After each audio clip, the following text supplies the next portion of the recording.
والله شوف اللي معاها رقم بالكلام ده. جميله والله يا عم. هو انت شكلها كلها ان شاء الله؟ ايوه كلها عشان انا جايباها بفلوسي. بفلوسك؟ انت جبتي بفلوسك حاجه؟ اه بفلوسي. انت خدتي من بوكي؟ مش فلوسك اصلا، مش فلوس ابويا. فلوس مين يا اختي؟ بابا. فلوس ابوكي؟ طب خلي ابوكي يبقى يديكي بقى. ان شاء الله. تاخدي حته؟ مش هديكي حاجه يعني مثلا قلت له ده تاخدي حته اكلها. جامده.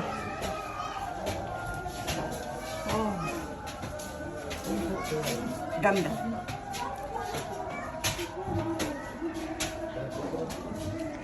بس البتاعه سخنه ايه يا بنتي يا خرابي. جامده وجميله. بس حته طيب. دي حته؟